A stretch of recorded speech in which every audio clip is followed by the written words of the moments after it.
There's no question we're at a very definite inflection point in history where what has traditionally been a hospital-only procedure, it's an outpatient procedure now.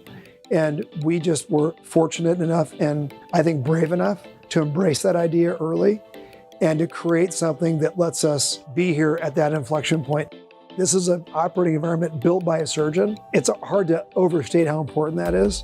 It allows us to perform high acuity cases in a way that is more efficient and more patient-friendly and more surgeon-friendly, all in this wonderful environment that we got to design.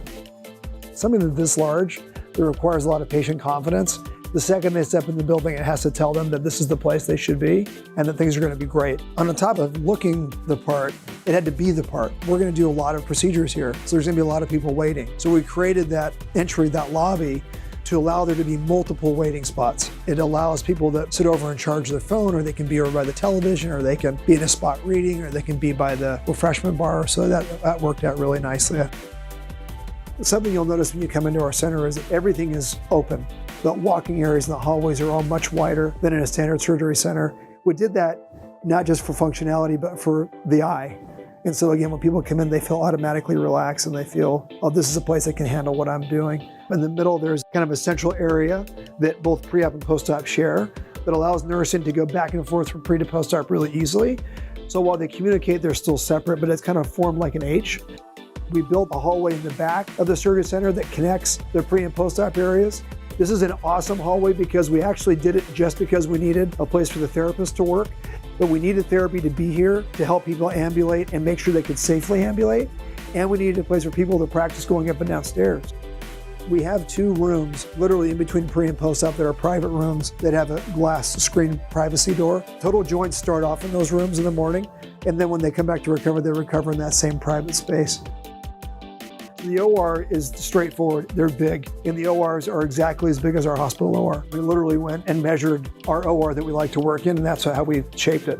In a standard surgery center this small, it's almost impossible to do this level of cases, so we needed them to be big, and they're state-of-the-art. So when we built this place, we involved anesthesia and the other surgeons, and we didn't pull back. This was an investment for long term, and we're doing high-quality surgery, so we bought high-quality equipment. One of the factors that increases infection risk in an operating room environment is air movement.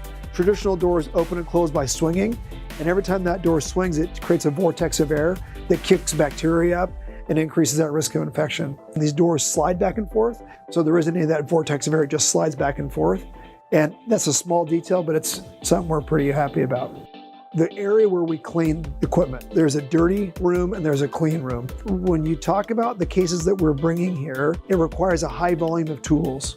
And in a standard surgery center, they never built themselves with the idea of a procedure that required large amounts of tools because it wouldn't have been smart to do that.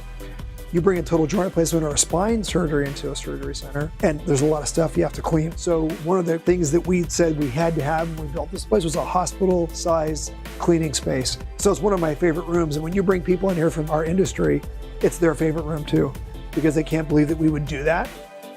When we leased this space, we ended up with about 6,000 extra square feet, which we decided not to develop. We're not sure what we're gonna do with it because we're gonna let time dictate what happens.